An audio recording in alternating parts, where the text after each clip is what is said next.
મહત્વના સમાચાર શિવશક્તિ કાપડ માર્કેટ પહોંચી ગાંધીનગરની ટીમ। મુખ્યમંત્રીના આદેશને પગલે ગાંધીનગરની ટીમ સુરતમાં પહોંચી। ગાંધીનગરથી ઉચ્ચ અધિકારીની ટીમ તપાસ માટે પહોંચી છે। તપાસ બાદ રિપોર્ટ મુખ્યમંત્રીને સુપ્રત કરવામાં આવશે અને એમના પછી જે બી રીઝન આવશે એ લોકો ફાઇન્ડ કરીને જણાવશે।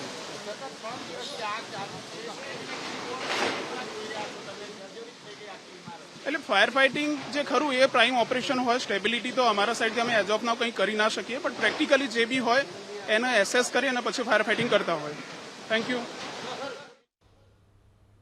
તો શિવશક્તિ કાપડ માર્કેટમાં જે આગ લાગી હતી તે આગ ભારે જહેમત બાદ હવે કાબૂમાં આવી છે। 32 કલાક બાદ માર્કેટમાં લાગેલી આગ કાબૂમાં હવે અહીં આવી છે અને તેમના દ્વારા તપાસ કરવામાં આવી છે।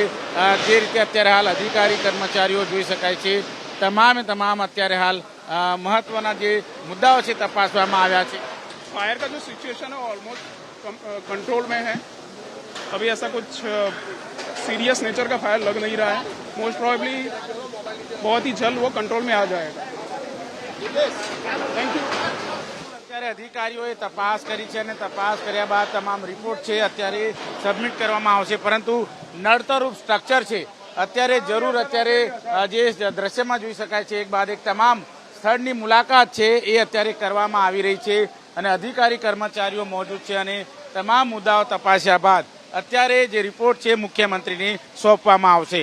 જે રીતના તપાસ કરવામાં આવી છે ત્યારે જે ટેરેસનો ભાગ છે તે ત્યાંથી ધુમાડો નીકળતો નજરે આવી રહ્યો છે, ત્યારે ટેરેસનો ભાગ જર્જરિત થઈ ચૂક્યો છે, પોપડા પડી રહ્યા છે, ત્યારે ઇમારતને ઉતારી પાડવા કે કેમ તેનો નિર્ણય આગામી દિવસોમાં લેવામાં આવશે। કેમેરામેન રાકેશ પાનવાલા સાથે ધનરાજ બાગલે, એબીપી અસ્મિતા, સુરત। તો શિવશક્તિ કાપડ માર્કેટમાં જે આગ લાગી હતી તે હવે ભારે જહેમત બાદ કાબૂમાં આવી છે અને આ સમગ્ર ઘટનાની તપાસ માટે જે ટીમ હતી તે ત્યાં પહોંચી છે। ગાંધીનગરની ટીમ પહોંચી છે શિવશક્તિ કાપડ માર્કેટ ખાતે। મુખ્યમંત્રીના આદેશને પગલે ગાંધીનગરની ટીમ સુરતમાં અને હાલ અત્યારે સ્થળ પર જઈ તમામ તપાસ કરવામાં આવી રહી છે। અધિકારીઓ સ્થળ પર પહોંચ્યા અને તપાસ બાદ જે રિપોર્ટ છે તે મુખ્યમંત્રીને સુપ્રત કરવામાં આવશે। આ સાથે જ અલગ અલગ માહિતી પણ સામે આવી હતી કે જે બેઝમેન્ટ છે તે બેઝમેન્ટમાં પણ દુકાનો હતી। આ સાથે જ પતરાના જે શેડ છે તે પતરાના શેડ રાખી અને જે દુકાનો હતી તે બનાવી દેવામાં આવી હતી। ઘટનામાં 450 થી વધારે દુકાનો બળીને ખાખ થઈ છે અને 500 કરોડથી વધારેનું નુકસાન પણ થયું છે। જે માર્કેટ હતી તેમાં કાપડનો મોટા પ્રમાણમાં જથ્થો હતો। અલગ અલગ દુકાનોમાં ટેક્સટાઇલની જે આખી ફેક્ટરી હતી તેમાં આગ લાગી હતી। એક બાદ એક અલગ અલગ જે બ્લાસ્ટ થયા હતા તે પણ જોવા મળ્યા હતા। આ સમગ્ર મામલે ડ્રોનની પણ મદદ લેવામાં આવી હતી કે આગળ જે ઘટના છે આ આગની તે ક્યાંથી ધુમાડો નીકળી રહ્યો છે, ક્યાં આગ વધુ પ્રસરી છે, તે તમામ વસ્તુનું નિરીક્ષણ માટે ડ્રોનની પણ મદદ લેવામાં આવી હતી। 32 કલાક સુધી ફાયર વિભાગે સતત જહેમત ઉઠાવી અને ત્યારબાદ જે આ આગ છે તેના પર કાબુ મેળવવામાં આવ્યો છે। ટેરેસ પર બનાવેલ ગેરકાયદે દુકાનોનો વિડીયો પણ સામે આવ્યો છે। ગેરકાયદે દુકાનથી આગ લાગતા ટેરેસ પર તિરાડો પણ પડી હતી। જે પોપડા છે તે પોપડા પણ પડી રહ્યા હોય તે પ્રકારના દ્રશ્યો જે છે તે સામે આવ્યા છે। ફાયર વિભાગે 32 કલાકની જહેમત ઉઠાવી સતત પાણીનો મારો ચલાવવામાં આવ્યો અને ત્યારબાદ આગ પર કાબુ મેળવવામાં આવ્યો છે। તો આગ પર ટૂંક સમયમાં જ કાબુ મેળવાઈ જશે તે પ્રકારની માહિતી પણ અધિકારી પાસેથી સામે આવી છે। અમુક જગ્યા પર જે નાની નાની જ્વાળાઓ હજી પણ ક્યાંક દુકાનમાં લાગી હોય તો તેના પર પણ બુઝાવવાની કામગીરી ચાલી રહી છે, કુલિંગની કામગીરી પણ ચાલી રહી છે। તો આ સાથે જ સુરતમાં આગ મુદ્દે અમદાવાદ ન્યૂ કોટન માર્કેટના પ્રમુખનું નિવેદન પણ સામે આવ્યું છે।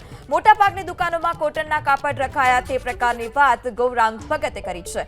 માર્કેટ 120 વર્ષથી જૂની હોવાથી ફાયર એનઓસી માટે માન્ય નથી। જ્યારે આપણો અમદાવાદ કોટન બજાર છે, અમદાવાદની અંદર મેજોરિટી જે છે એ કાપડ કોટન વેચાય છે અને અમદાવાદની અંદર આવી તકલીફો મારા હિસાબે તો આટલા વર્ષોમાં સાંભળવા મળી નથી, એક્સેપ્ટ કે સિંધી માર્કેટ છે તો સિંધી માર્કેટની જે પાસેની કેબિનો છે એની અંદર ઘણી વખત 2-3 વખત ફાયર થયેલી છે અને ઘણી બધી દુકાનો એમાં બળી ગયેલી છે। અમારી ન્યુક્લોથ માર્કેટની અંદર તો 12 મીટરની હાઇટ છે અને ન્યુક્લોથ માર્કેટની રચના એ રીતની છે કે એમાં ફાયર બ્રિગેડને ગમે તે જગ્યાએ જવું હોય તો ફાયર બ્રિગેડ જઈ શકે છે અને આગ ઓલવી શકે છે। શોર્ટ સર્કિટના બનાવ ક્યાં તો દિવાળીમાં ઘણા લોકો ચોપડા પૂજન પછી દીવા ચાલુ રાખે એના હિસાબે ફાયર થતી હોય છે, પણ એ બહુ જ નહિવત છે। એટલે ન્યુક્લોથ માર્કેટનો તો કોઈ પ્રશ્ન આવતો નથી. અહીંયા અમારે ત્યાં ફાયરની લાઈનો પણ નાખેલી છે અને અગ્નિશામકના તમામ સાધન દરેક વેપારીઓ ત્યાં પોતાને ત્યાં વસાવી દે છે.